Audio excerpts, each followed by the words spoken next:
This is a film about adventures whilst rafting down the mighty Alsek River in northern Canada and Alaska. Simply getting to Haines was an effort, as it took 17 hours and 3 flights to get to Juneau in order to catch the ferry to Haines. Fortunately, we had clear weather and so were afforded excellent views of the large Pacific Northwest volcanoes and the coastal range with its mountains covered by glaciers.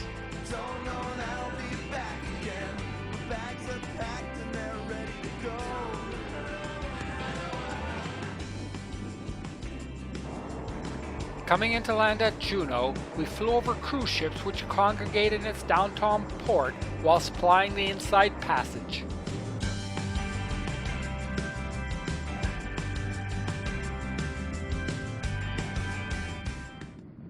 Surprisingly, Juneau, with a population of only 32,000 people, is the capital city of Alaska. There are no roads connecting the city to the rest of Alaska, nor to the rest of North America. The only access is via air or sea. The biennial festival called The Celebration was on. It brings together coastal Indian people, some of whom wore beautiful garb and headdress.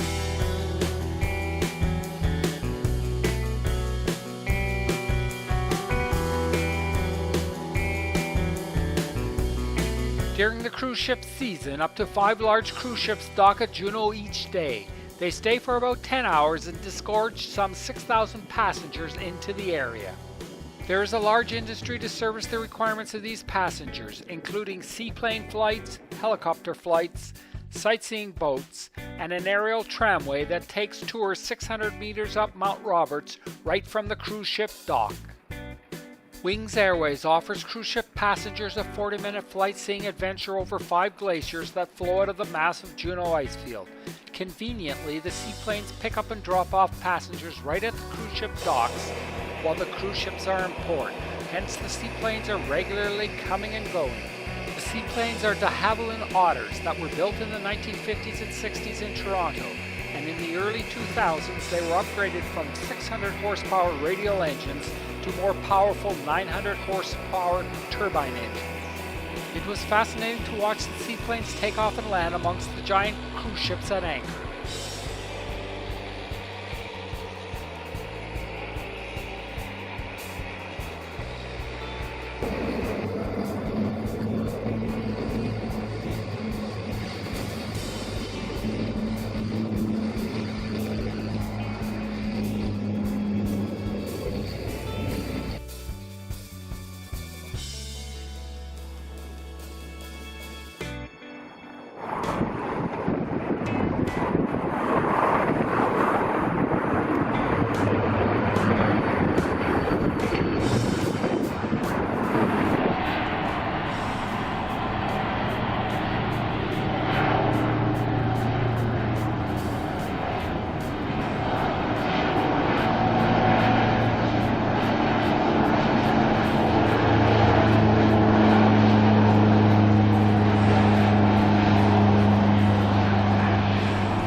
In a scene from the 1930s, a parade of 10 push planes slowly passed overhead on their way to landing at the Juneau airport.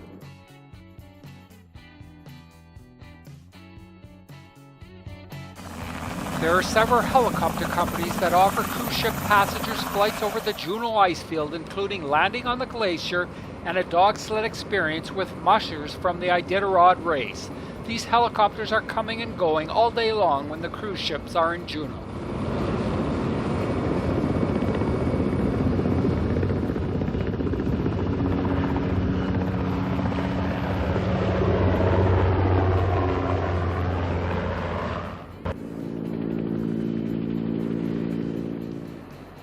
The Mendenhall Glacier is 22 kilometers long and only about 19 kilometers from downtown Juneau, so it's routinely visited by cruise ship passengers.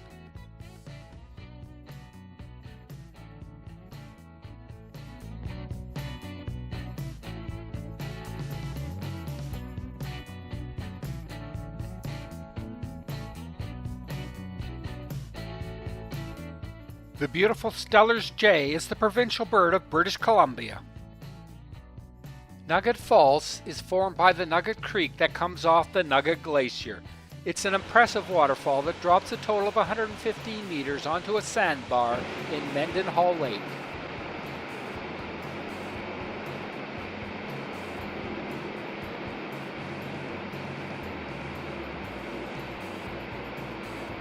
The kayakers near the face of the Mendenhall showed its huge size. The Mendenhall is retreating and shrinking, and it's expected that the glacier's face will soon pull out of the Mendenhall Lake.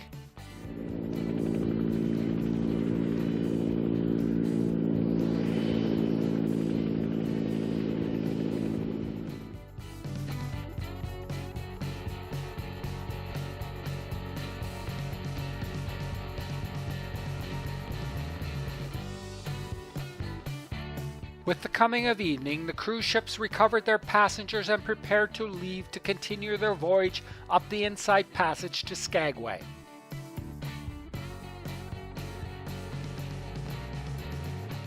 Controversially, cruise ship passenger fees were used to cover the $10 million cost of a new waterfront park and seawalk and reflecting pool, where an impressive $3 million life-size breaching humpback whale sculpture was installed in 2016 beside the Douglas Bridge.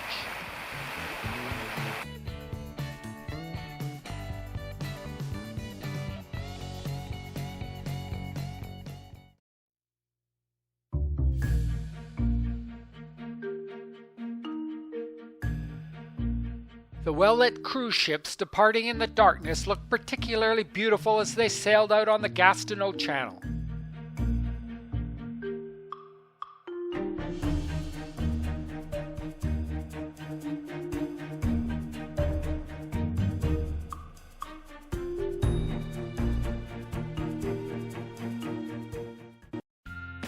The Juneau Ferry terminal for the Alaska Marine Highway system is on Oak Bay, which is about 15 kilometers outside of Juneau. To get to the start point of the Alsek trip in Haines, I booked passage on the MV Fairweather, which is a fast catamaran ferry in the Alaska Marine Highway system.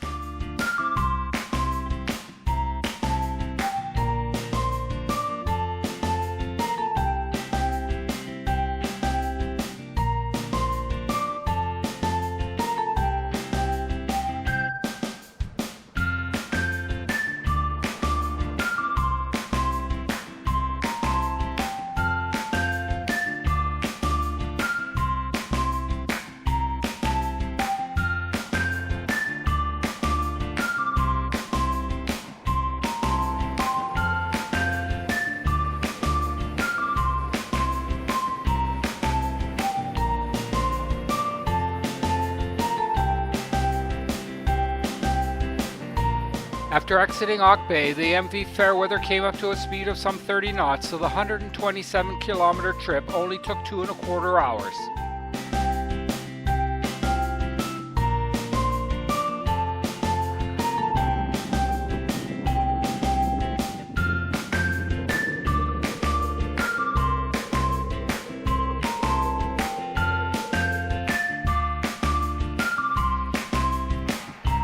At the Haines ferry terminal, some of the passengers and vehicles departed, with the remainder staying on for Skagway. Haines, a small town of 1,700 people, was the meeting point for our Alsek rafting trip. Haines' small downtown has some interesting stores and sights, including a hammer museum. Its port is full of fishing boats.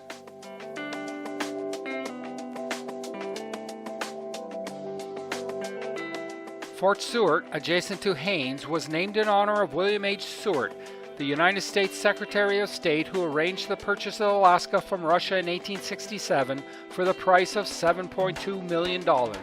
Fort Seward, a former United States Army installation, was completed in 1904. It was the only United States Army post in Alaska before World War II, and it served as a rest and recreation center for troops who served in the North Pacific Theater. The fort was deactivated in 1946 and its deterioration commenced then.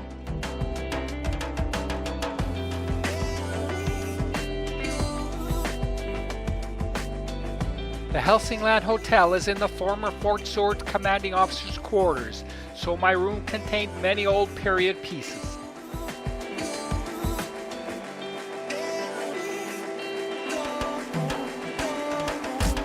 To descend the mighty Alsek River, we first drove from Haines, Alaska to Haines Junction in the Yukon, and then started rafting until Turnback Canyon, where we made a helicopter portage, and then recommenced rafting through British Columbia down to Dry Bay in Alaska, where we flew to Yakutak to head home. The Haines Highway runs from Haines, Alaska through British Columbia to Haines Junction in the Yukon. The highway, built by the U.S. Army in 1943, following the route of a historic trading trail, passes through very scenic country with the chance to see animals.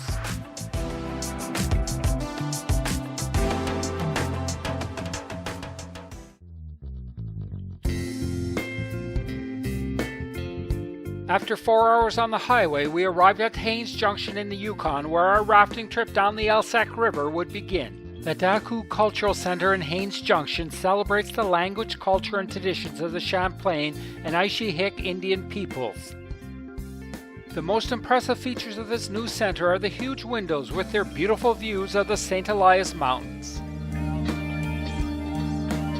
The Alsek River rises in the world's largest non-polar ice cap, and during our trip we experienced the Alsek in full flow as the melting snow and ice steadily increased both the flow rate and the water height throughout our trip.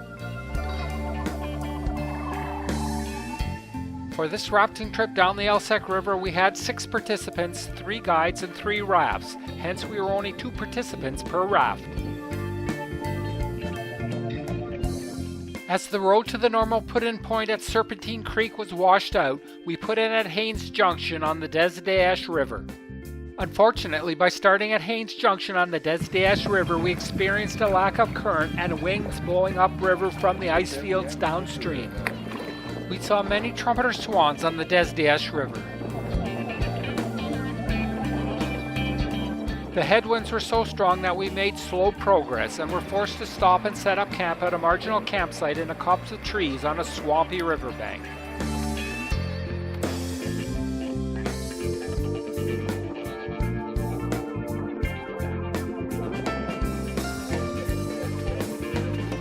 My luggage, including sleeping gear, easily fit into 3 waterproof bags with an ammo box used for items that were kept ready at hand in the raft. There was a beautiful meadow behind the camp, but it was devoid of wildlife except for biting insects. In the north on our trip, the summer days seemed endless, as there was some 22 hours of natural illumination available. Hence, not once did I need a flashlight during the trip. On day 2 at the confluence of the Kaskawalsh and Des rivers, we entered the headwaters of the Alsek River, which flows for some 250 kilometers before emptying into the Pacific Ocean. The goldeneye is a medium-sized duck with an impressively large head.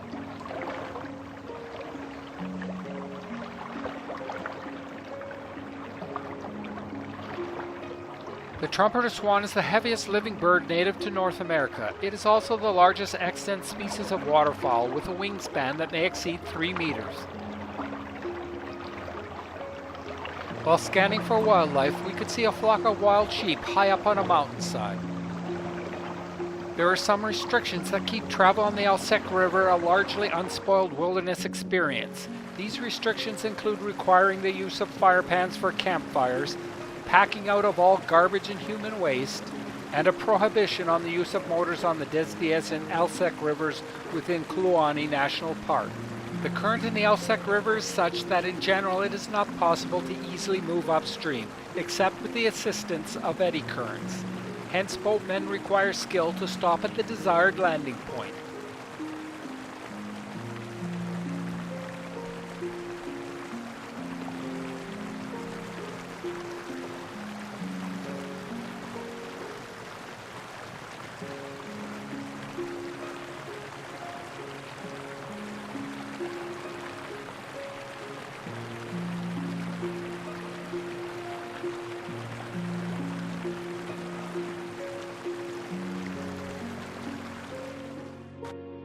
Throughout the trip, many of our lunch stops were at sites with beautiful views of the scenic wilderness.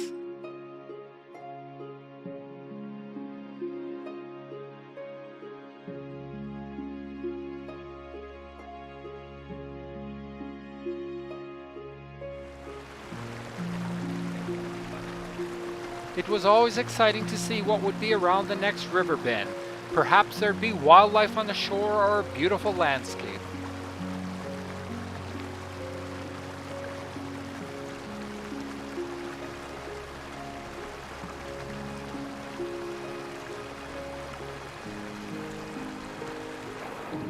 The wide-open, dry Lava Creek campsite was a welcome change from the previous night's claustrophobic, wet campsite.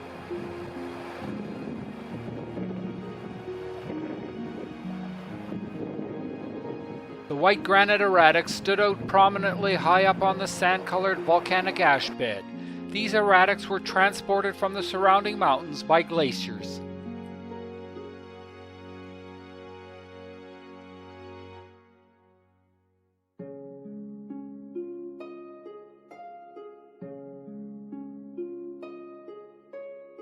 As it was springtime, the beautiful Yukon flowers were blooming as fast as possible to complete their work in reproduction before the cold days returned.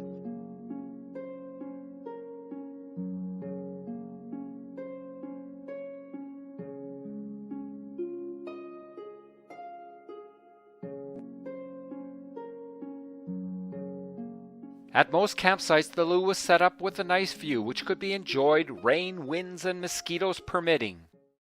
On day 3, we descended down to Marble Creek with a stop to hike to the impressive Lower Alsek Dunes. The Lower Alsek Dunes are impressive dunes that were formed by the catastrophic flooding that occurred when a glacial ice dam gave way, releasing the water of a huge lake.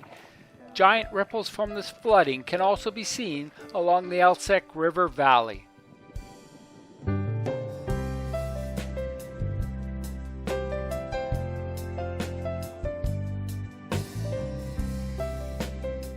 In the wet sand of the shore where we stopped, there were tracks of a wolf following a moose.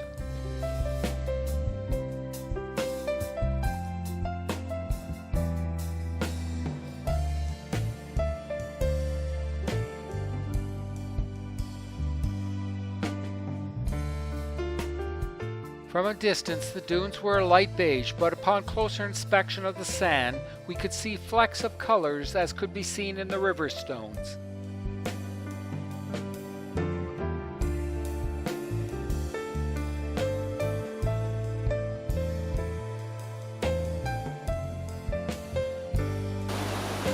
On the opposite side of the river from the dunes, we stopped to hike up to a waterfall where we had a good view out over the valley of the Alsek.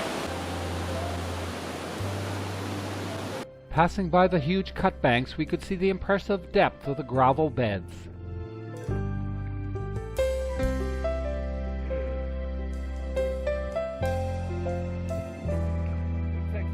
The incessant rain at the Marble Creek campsite made for uncomfortable camping, but it was ameliorated by the prospect of salmon for supper.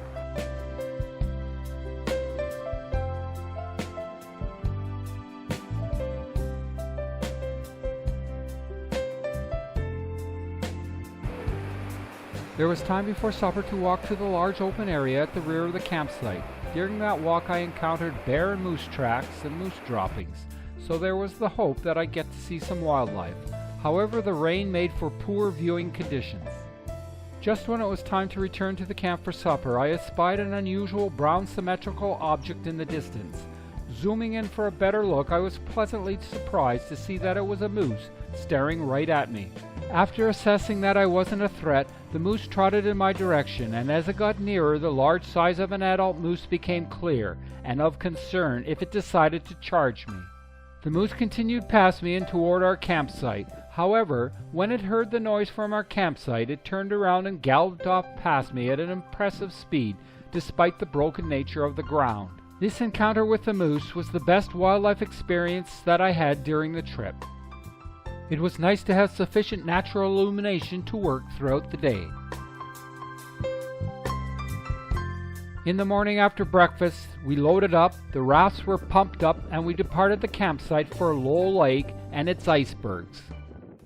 Lowell Lake and Goatherd Mountain that overlooks it form one of the highlights of the Alsek River trip, so if the weather would clear, it'd be a good campsite.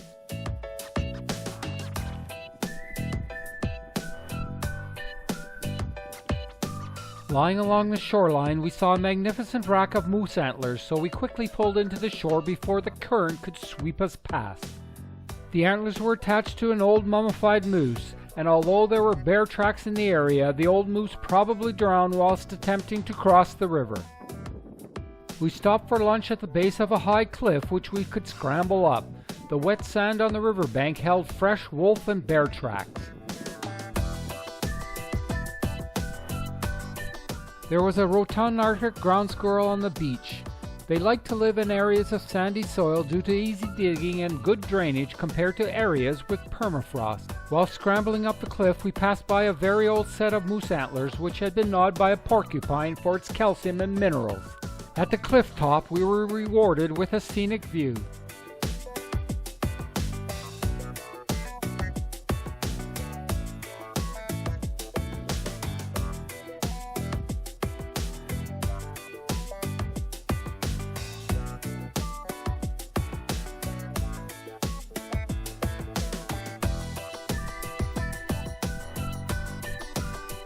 Nearing Lowell Glacier, we stopped to hike over to see the side of the glacier. However, in the event, the glacier proved further away than it seemed, so we didn't get a good view of it on the hike.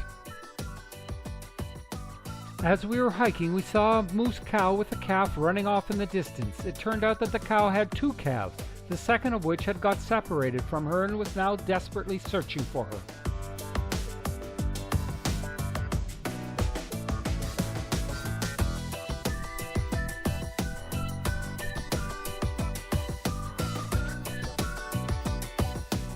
From a ridgetop, we had an excellent panoramic view stretching from Goatherd Mountain over Lowell Lake to the Lowell Glacier.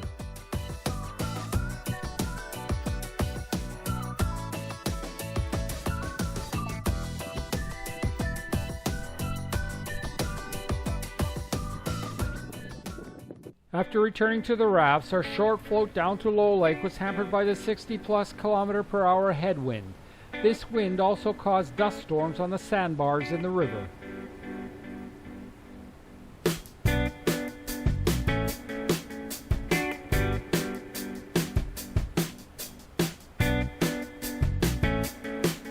The Lowell Glacier is approximately 70 kilometers long and averages 5 kilometers wide. It terminates in Lowell Lake, with the Alsek River flowing into Lowell Lake from the north end and exiting at the south end. The Lowell Glacier periodically experiences glacial surges, which are short periods of rapid glacier advance that typically last for a year or two. The Lowell Glacier's most recent surge was in 2009-2010. At times, the Lowell Glacier has surged as far as Goatherd Mountain, thereby damming the Alsek River and impounding a large lake that extended 60 kilometers up the Alsek Valley to Haines Junction, reaching depths of 200 meters. When the glacier dam failed, the lake drained catastrophically down the Alsek River into the Pacific Ocean, with the floods producing giant ripples that we previously saw in the Alsek River Valley. At the campsite, the nice sunny weather changed suddenly to a windy and very rainy day.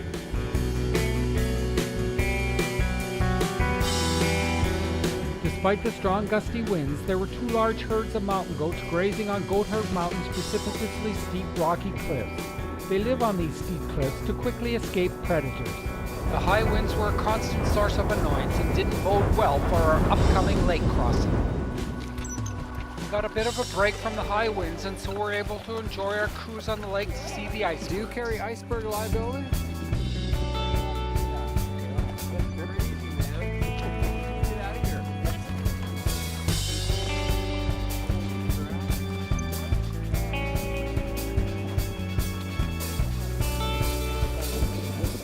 It was fascinating to see the moraine, including large boulders on the icebergs. The variation in the shape of the icebergs was never ending.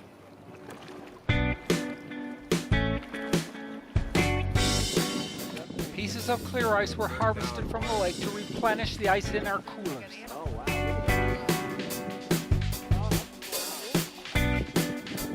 The clear ice, which was formed centuries ago, was so pure that it had absolutely no taste. We collected some of the meltwater from the icebergs for drinking water.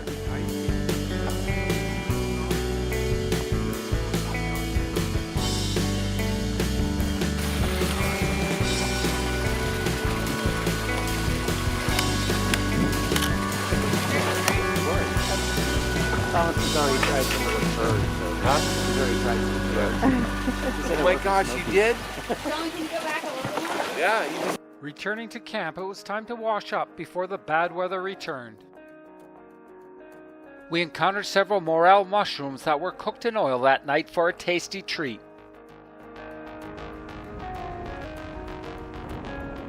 As we were hiking alongside Goatherd Mountain, we heard rockfall and looked up to see an impressive avalanche off its slopes.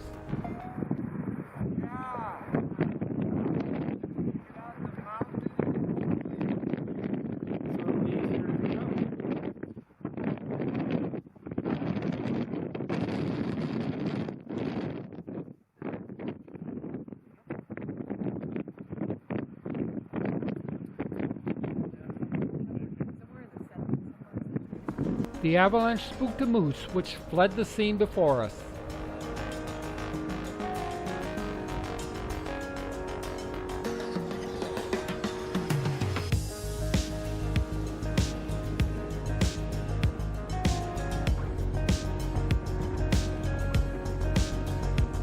A nanny goat was shepherding a kid on the steep slope. Kids generally stay with their nanny for about a year.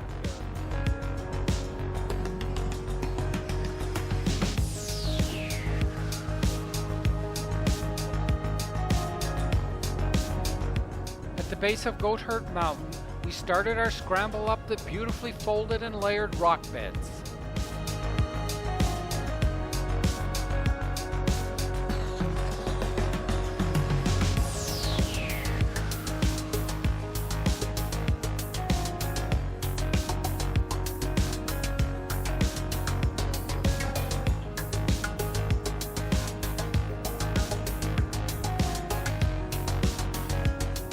After an hour and a half of scrambling, we arrived at a meadow where we lunched whilst enjoying the view out over Lowell Lake and Lowell Glacier and the high mountains in the distance.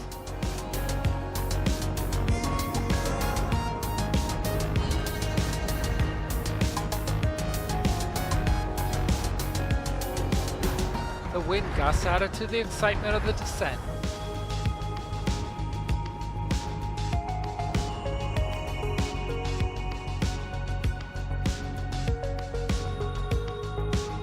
The high winds were whipping up an impressive dust storm on our return.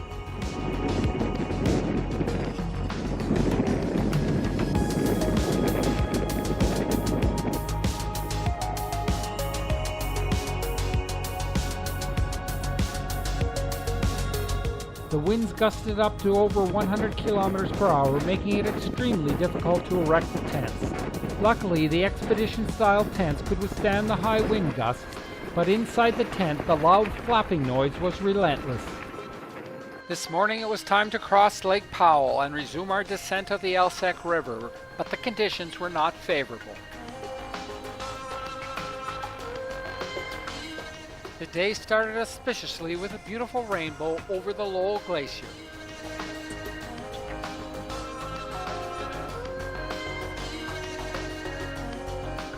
After the rainbow, the sky cleared, allowing sun rays to hit the camp and produce a beautiful light show on Goatherd Mountain.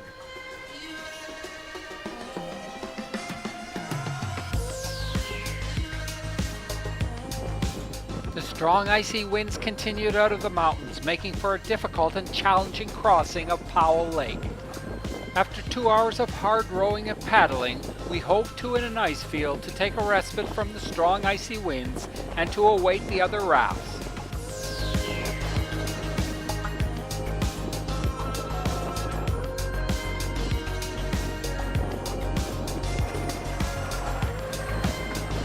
After some 20 minutes, the second raft arrived and also hove to in the ice field.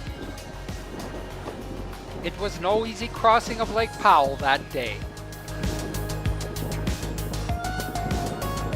Unfortunately, the third raft ceased to make headway against the strong winds, so one raft offloaded its passengers and went back to couple up and provide additional pull against the wind.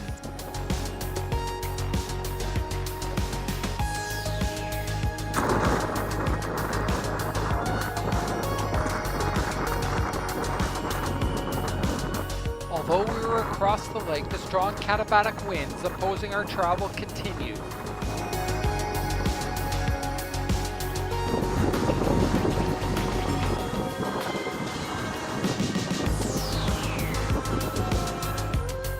We camped near a series of what seemed to be high hills of mud with easy-looking arêtes to ascend.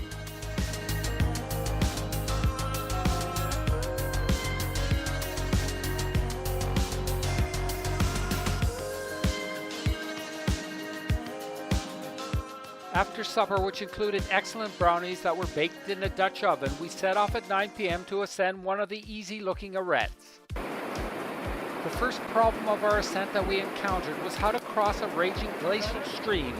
This was accomplished by dropping several dead trees to a small island, then crossing over to the island, picking up the trees, then dropping them across the stream on the other side of the island and scrambling across.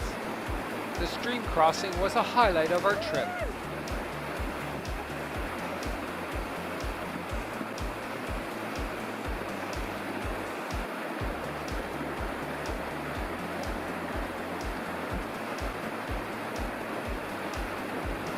When we started the ascent of the mud hill, the hill was much steeper than it looked and involved an ascent up several knife-edge arêtes, which had large drop-offs on either side.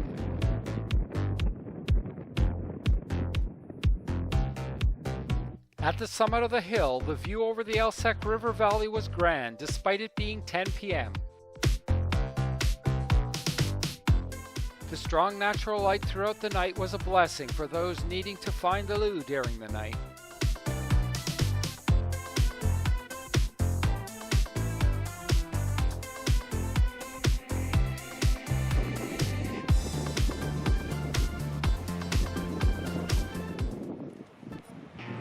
Today we'd raft the most challenging rapids of our trip down the Alsek River, namely the Lava North Rapids. The Lava North Rapids are Class 4 rapids formed where the Alsek narrows and the rocks and holes produce major whitewater rapids. They are named after the dangerous Lava Fall Rapid on the Colorado River in the Grand Canyon. Nearing the Lava North Rapids, we pulled off the river and donned kayak dry suits before hiking downriver a ways to scout the Lava North. The kayak dry suits were warm in case we capsized in the cold 3 degrees water of the Alsek River. The suits would ward off hypothermia for a few additional minutes. Due to very tight rubber seals around the neck, wrists, and legs, it took a while to put them on. Once we entered the rapids, it only took a few exciting minutes to pass through the worst of them.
After exiting the rapids, we stopped and removed the dry suits and then proceeded downriver a bit until we stopped at a campsite near the Fisher Glacier.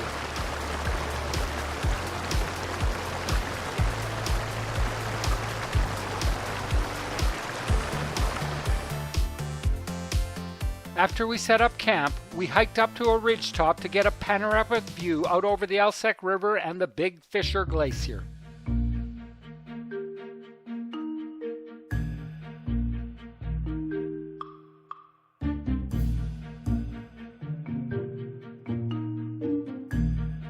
The 48-kilometer-long Fisher Glacier is another of the surge glaciers that feeds into the Alsek River system.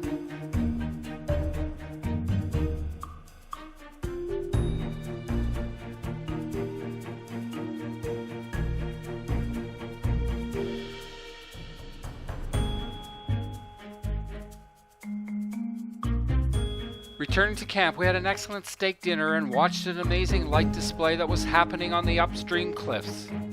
Before bed, we sat around the fire and read an appropriate story of adventure in the northern wilderness. After our daily map briefing, we headed downriver towards a campsite opposite the Tweedsmuir Glacier. We were very lucky to spot a wolverine walking along the riverbank. His black and brown fur afforded him excellent camouflage, so he was hard to spot. As with all our other animal sightings once in the raft, this sighting was fleeting as the current was moving around 12 kilometers per hour, so we could not remain stationary.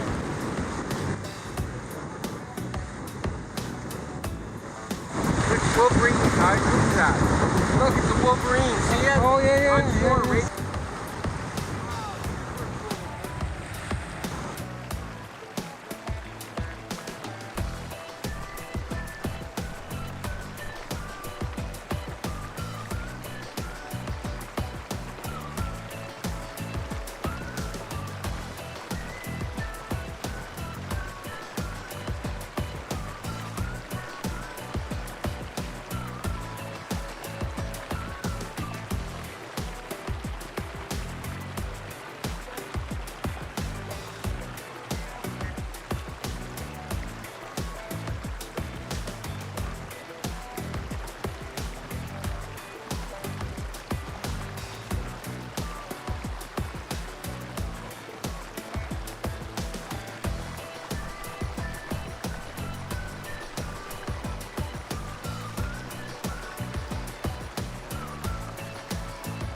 As per normal, we rigorously scanned the riverbanks for animals and were rewarded with a close sighting of a cow moose with calf.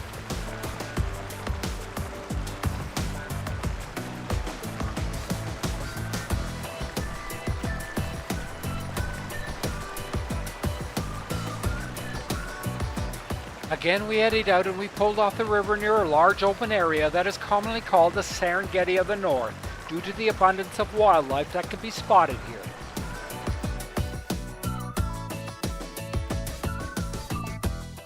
We hiked up a hill to gain an excellent view out over the area, but unlike my visit to the real Serengeti in Tanzania, we saw no wildlife, but the scenery was good.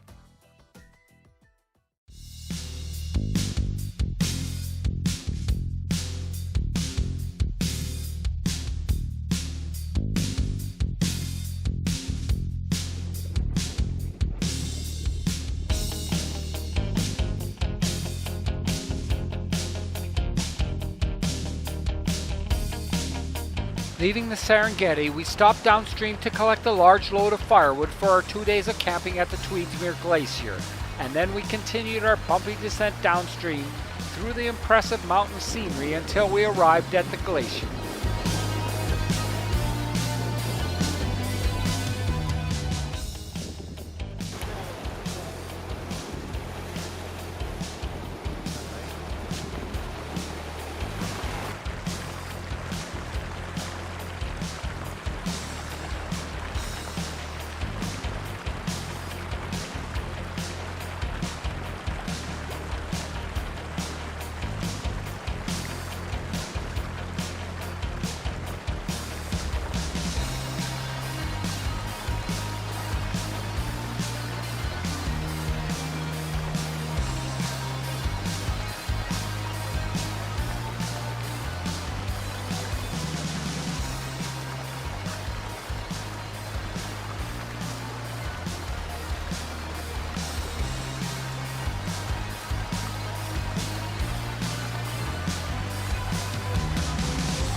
Finally arriving at the Tweedsmuir Glacier, we set up camp opposite its huge terminal moraine.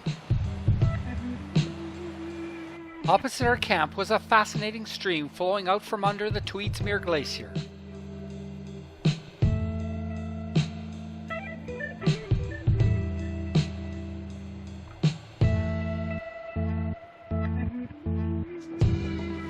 We emptied out the rafts and then carried them ashore so that they could be deflated and folded up in preparation for the upcoming helicopter portage around Turnback Canyon, which is impassable to rafts.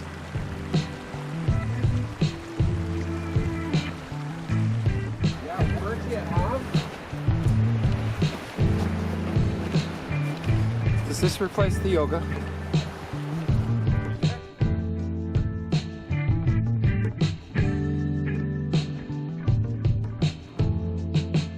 At this campsite, due to the presence of bears, we set up the portable electric bear fence to discourage bears from getting into the food.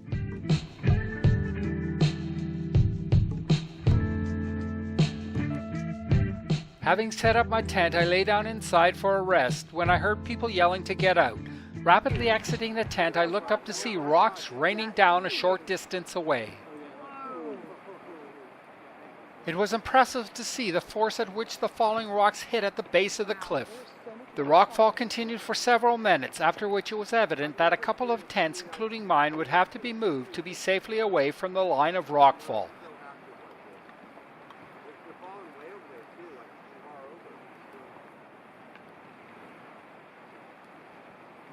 Fortunately, the tents could be picked up and moved without needing to be disassembled. Rockfall continued sporadically throughout our stay at the campsite.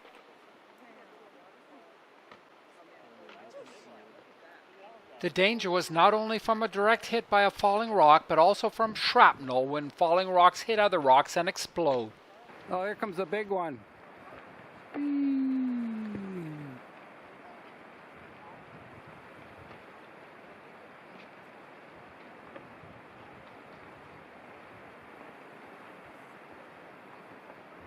Later when we went hiking, we had to go through the rockfall zone, so got a chance to see an impressive collection of fallen rock.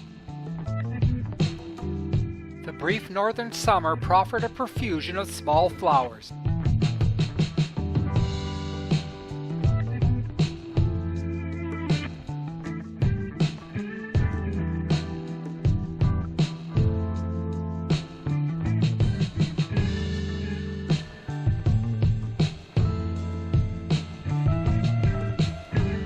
High up on the mountain ridge overlooking our camp, we could see a mountain goat feeding on the bushes.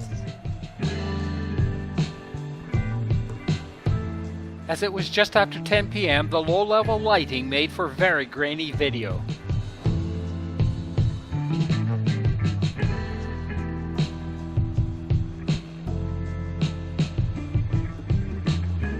Around our camp was evidence of bears in the form of scat and tracks, while high up on the mountain ridge overlooking our camp we could see a brown bear feeding on the vegetation.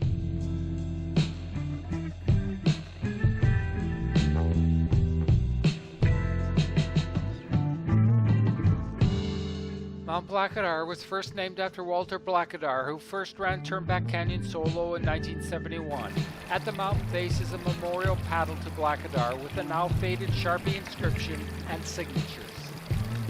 The Tweedsmuir Glacier is 70 kilometers long and about a kilometer wide, except at its terminus where it expands to some 10 kilometers wide.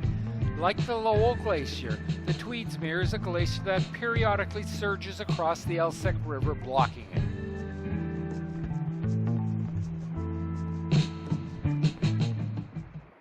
We hiked downstream to see the entrance to the fabled Turnback Canyon that is called the Pearly Gates. Along the way, we hiked past a series of different colored lakes and a variety of flowers whilst watching the frequent rockfall.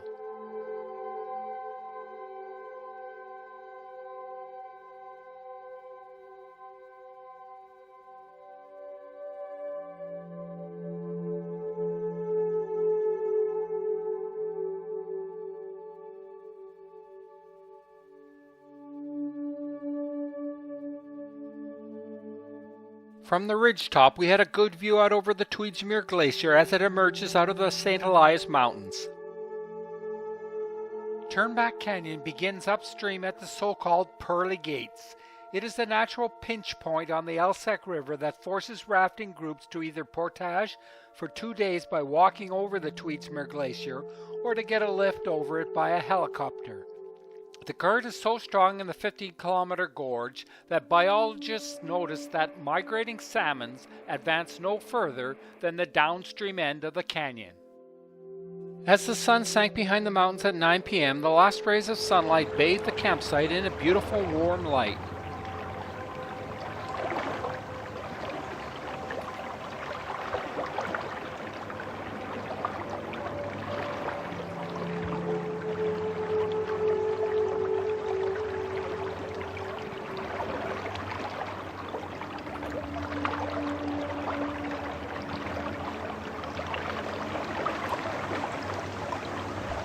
With the sun down, the moon was visible over the St. Elias Mountains across the river.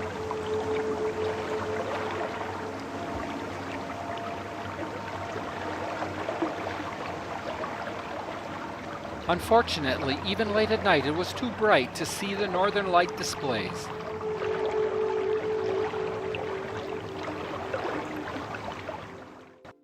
After the layover day, it was time for the exciting helicopter portage around Turnback Canyon to where our descent of the Alsek would continue. The Bell Long Ranger helicopter arrived right on time at 9 a.m. from its base 190 kilometers away at Whitehorse in the Yukon.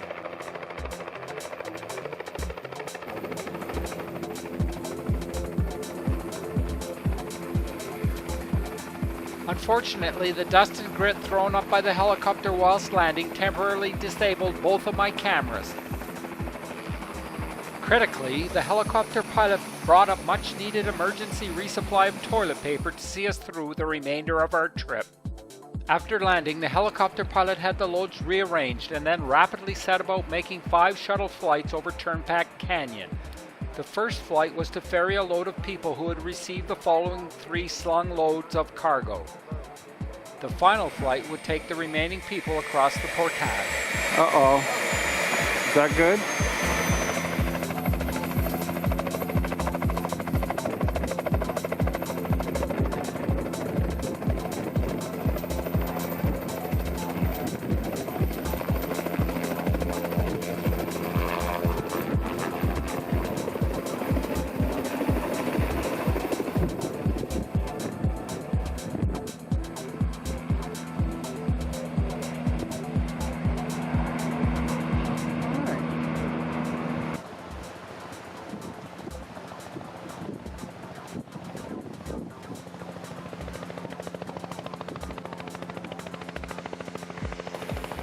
The Bell Long Ranger can carry 6 passengers or a 560 kilogram external load. These sling loads were rapidly attached and the helicopter departed in short order.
With all the cargo across the portage, the helicopter returned for the final time to ferry the remaining people across Turnback Canyon.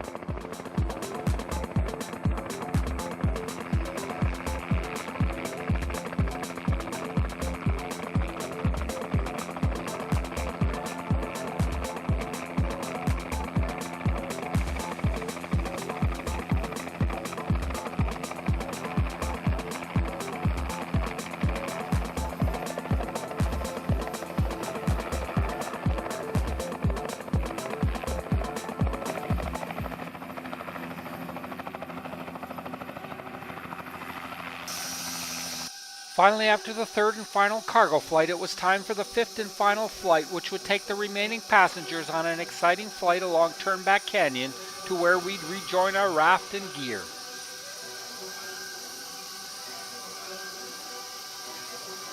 The kilometer-wide Alsek River funnels into Turnback Canyon so that the current accelerates as the river course ultimately narrows down to a section only some 70 meters wide from bank to bank. Only a small number of people have taken a kayak through the canyon that some call the Mount Everest of the whitewater world. Flying over the canyon during our portage, we could clearly see that it would be suicidal to try and take a raft through the narrow canyon containing the raging currents of the Alsek River. Despite the hazards of this 4-mile-long Class 5+ section of wild water, Walter Blackadar made the first kayak descent of Turnback Canyon solo on August 25, 1971.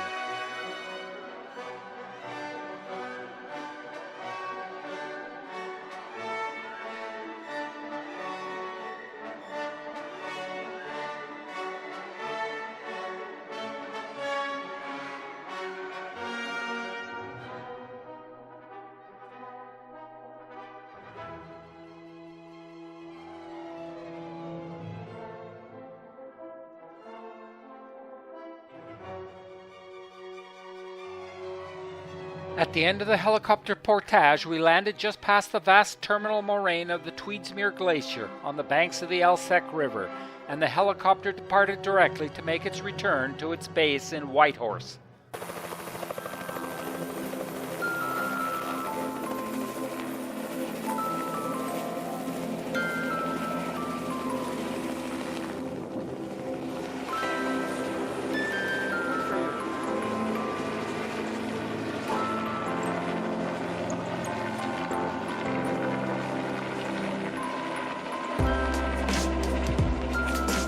Soon after the helicopter's departure at the end of the portage, the rafts were reassembled and put back into the Alsek River. We then proceeded to hike to see the huge terminal moraine of the Tweedsmuir Glacier.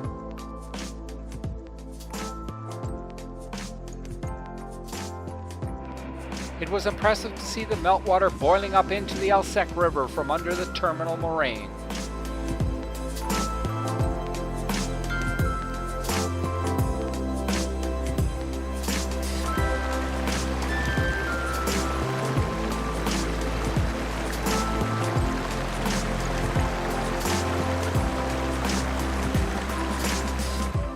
With the hike over, we reboarded our rafts for the trip down to the so-called center of the universe, where we would camp for 2 days.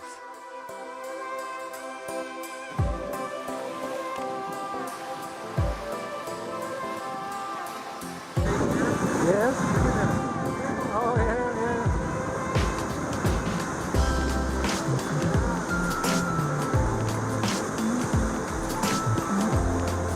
Looks so angry. Impressively, both the flow rate and water level of the Alsek River continued to increase, which assisted our progress downriver.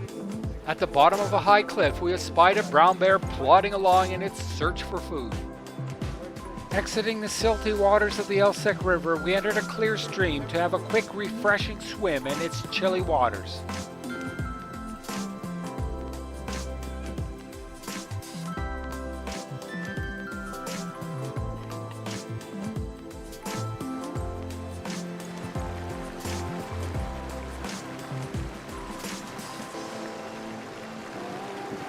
When the opportunity presented itself, we stopped to pick up both firewood and clean water for our camp, which we'd be making at the end of the day.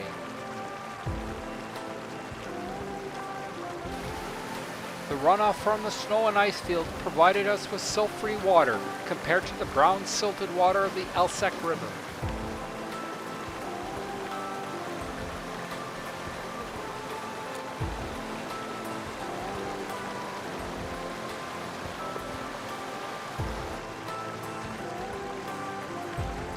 Despite both the high flow rate and high water level, animals still attempted to cross the Alsek River. We were lucky to see a moose crossing the Alsek River where there were helpful gravel bars that allowed the moose to partially walk or wade, rather than to swim the whole way across. Moose are strong swimmers and can swim up to 10 kilometers per hour and as far as 20 kilometers in distance. Moose can also stay underwater for 30 seconds when swimming.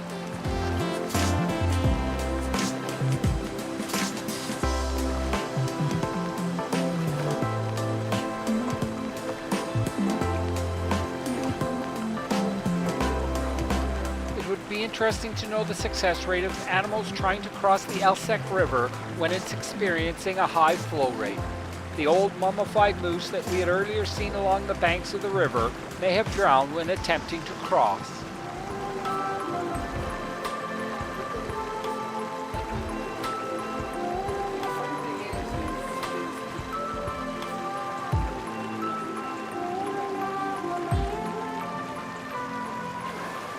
Shortly after collecting firewood and loading up on fresh water, we arrived at the Center of the Universe campsite.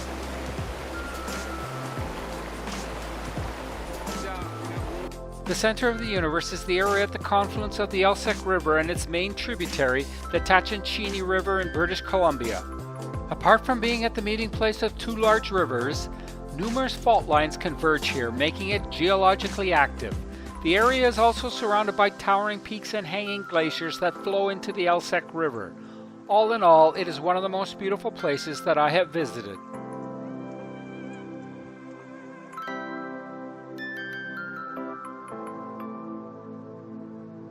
At times, the center of the universe was the center of mosquito activity, with mosquitoes swarming us relentlessly seeking a blood meal. The swarm of mosquitoes made sitting on the loo an unpleasant experience. The ravens that stalked around the perimeter of our kitchen obviously had experience raiding the camps of rafters. I think you should let people like walk by and look. You can. That was the good one. See, those flames are high. Yeah, that's... With the sun out and a cloudless sky overhead, our hike towards Petroglyph Island was filled with beautiful scenes.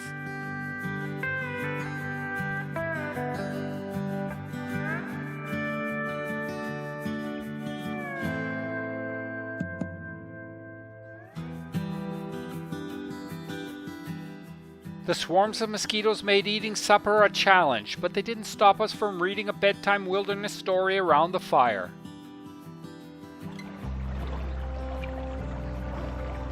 Towards 10 p.m. we were treated to a magnificent sunset behind the mountains across the Alsek River.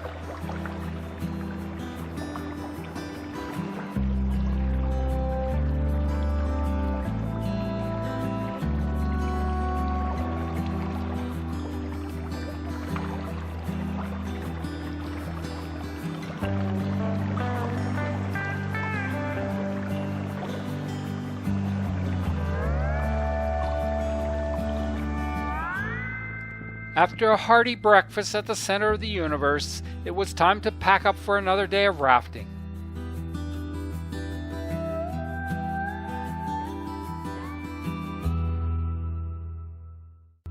Leaving our campsite at the center of the universe, we headed to the Walker Glacier and crossed from British Columbia in Canada into Alaska in the United States.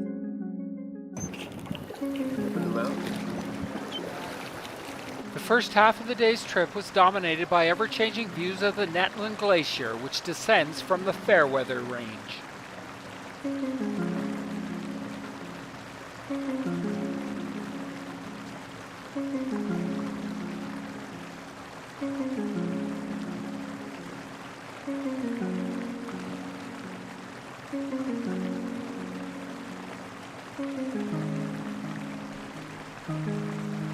A bald eagle flew low over the river looking for fish.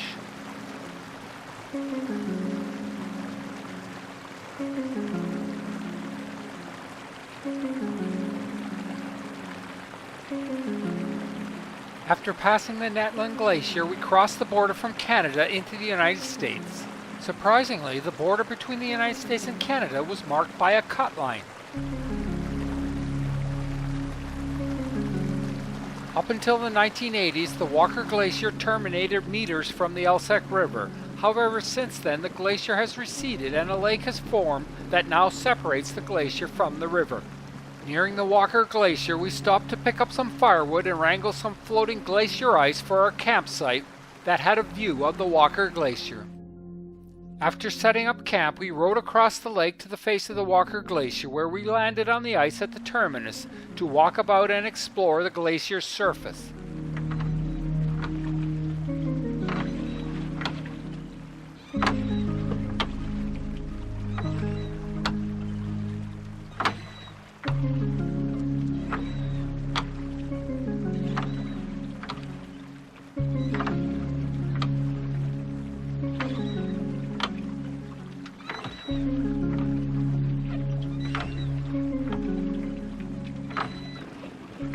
The surface of the glacier was covered with much moraine and had a few crevasses.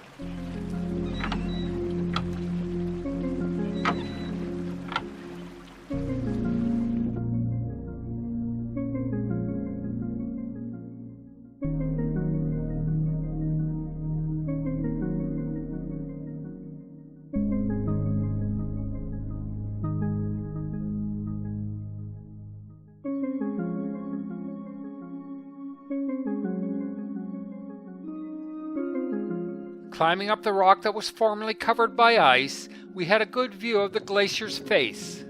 The first attempt to roll the boulder down into the water proved futile. Rowing back to camp, we had a supper of mac and cheese before cleaning up and then sitting around the fire to read a wildlife story before bedtime.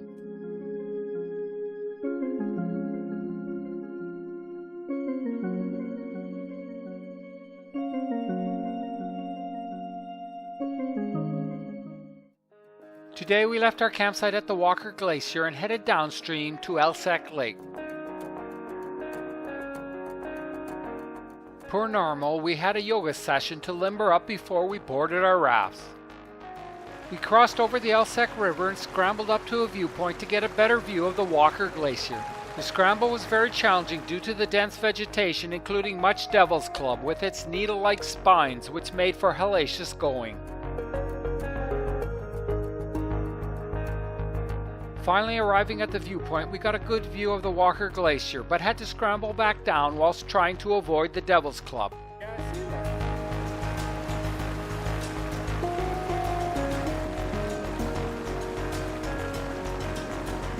The views along this stretch of the river were dominated by glaciers descending from the Fairweather range.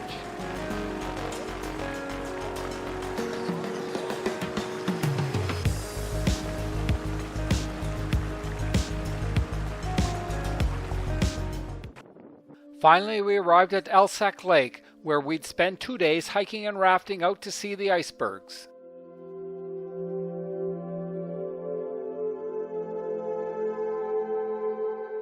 After lunch, we hiked across the peninsula to an ice-clogged bay on Alsek Lake.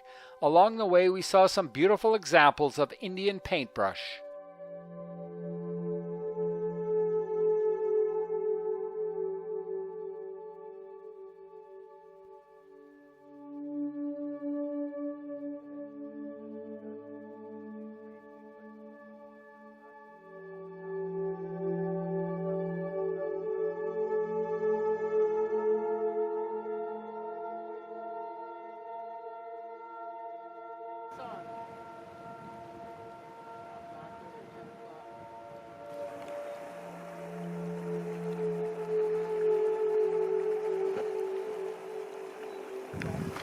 After a short paddle, we stopped to camp at the base of the high hill known as the Knob, where we had a wonderful view out over the driftwood to Alsek Lake and the icebergs that had calved off the glaciers that feed into the lake.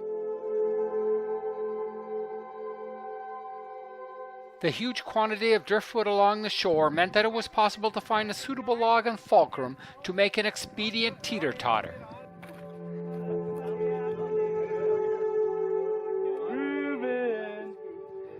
The hike up the knob for a view out over Alsek Lake proved a challenge as it was steep and required bushwhacking. However, the view was worth the effort in the end.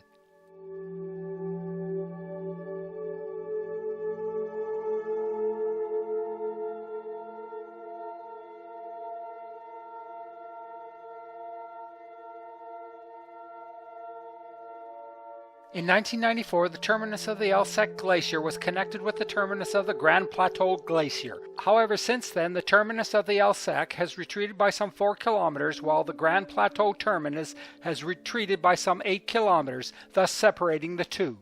We took an extended cruise on the Alsek Lake to better see some of the large icebergs that had calved off either the Alsek Glacier or the Grand Plateau Glacier. The most visually impressive iceberg was one that had collapsed, forming a large arch, but fear of its ultimate collapse kept us from passing through it.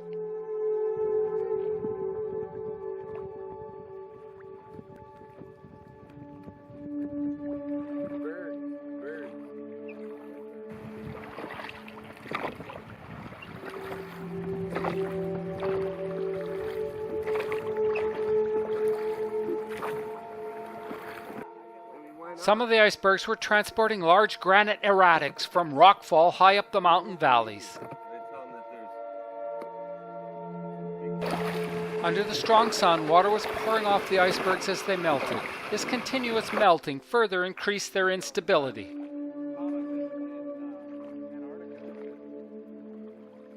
The Alsek Glacier is divided into 2 arms by a large nunatak known as the Prow Knob.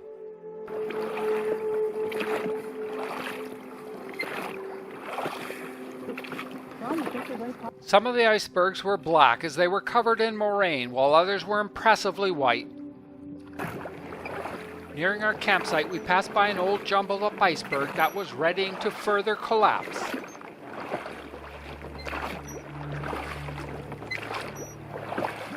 Sure enough, after returning to camp, we heard a roar as the jumbled up face of the iceberg collapsed.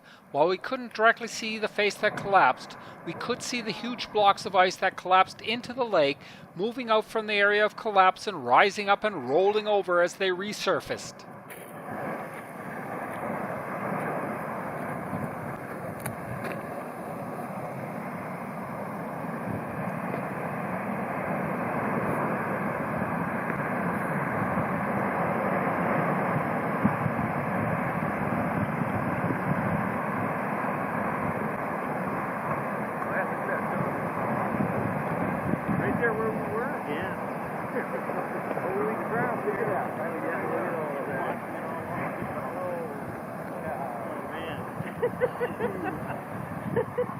The collapse of the ice was large enough that it generated foot-high waves that broke on the shore at our camp.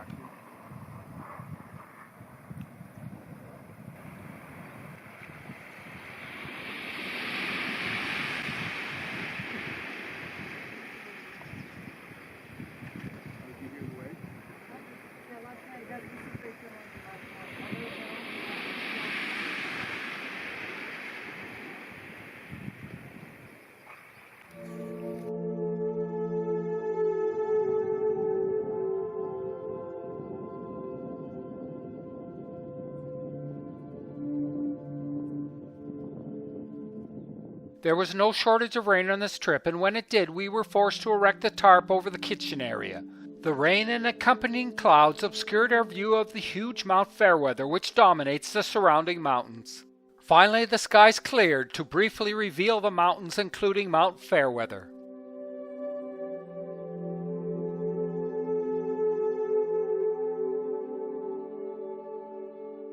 Mount Fairweather on the Canada-US border has an elevation of 4,671 meters. It was named in 1778 by Captain James Cook for the unusually good weather encountered at the time. However, the mountain generally has poor weather, so it's usually obscured with clouds which hide the summit from view, but we were lucky to catch glimpses of it. The arrival of a large rafting group marked the first time in 14 days that we had seen anyone outside of our group and spoiled the wilderness feel, but our adventure was all but over. This was our final day on the rafts, which would take us from Alsek Lake down the Alsek River to where we would exit near our departure airstrip.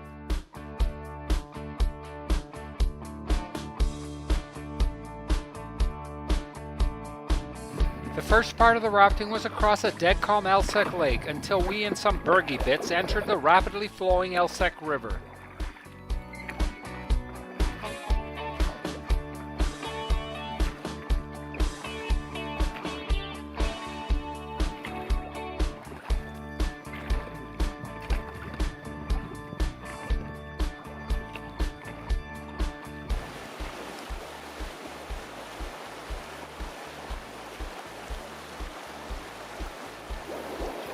Right there on the right shore. The moose looked to be in poor shape due to its ribs showing and the condition of its hide. The variable depth of the river meant that the large bergy bits exiting Alsek Lake would become grounded in the river until either they melted or the river level rose. The bald eagle is both the national bird and national animal of the United States of America, so it appears on many government symbols. Nearing the coast, we began to see many bald eagles as they prefer large bodies of open water with abundant food supply, and also old-growth trees for nesting. With the sighting of fishing camps along the river, the illusion of being alone in the wilderness was completely dispelled. Nearing Dry Bay, we began to see the nets of the gill net fishery that captures king, silver, and sockeye salmon commercially. The Alsek River produces particularly high-quality salmon due to its low temperature and its silt content that prevents the sun from damaging the fish. We pulled ashore for our final time near the airstrip where we'd catch our plane to Yakutak for our return home. Once ashore, we disassembled the rafts for their flight back to Haines. The ATV met us at our landing site and took us to the airstrip where the equipment was crammed into a Cessna for its return flight to Haines, while we waited for our Otter flight to Yakutat. It would take several flights to return all the equipment.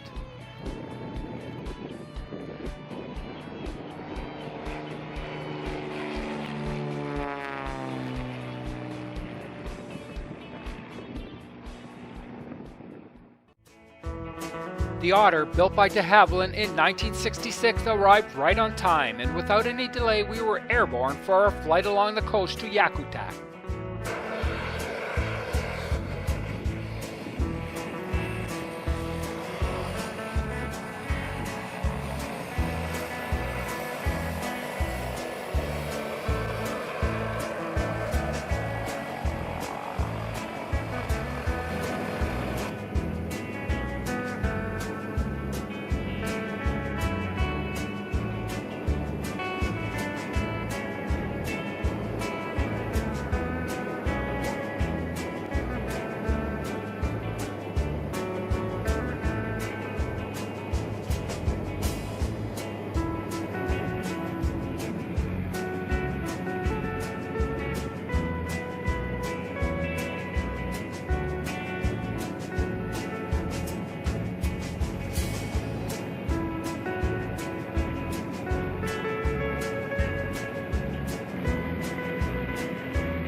At Yakutak, we waited several hours for the daily flight to Juneau. This flight took out many tourist fishermen and their catch of salmon.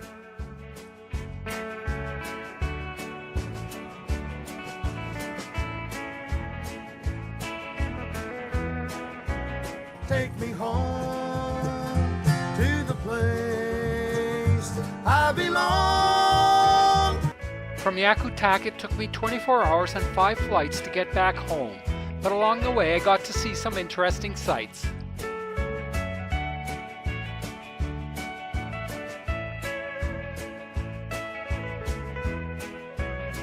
The trip was an excellent adventure, but it extracted a physical toll in exchange. Take me somewhere nice.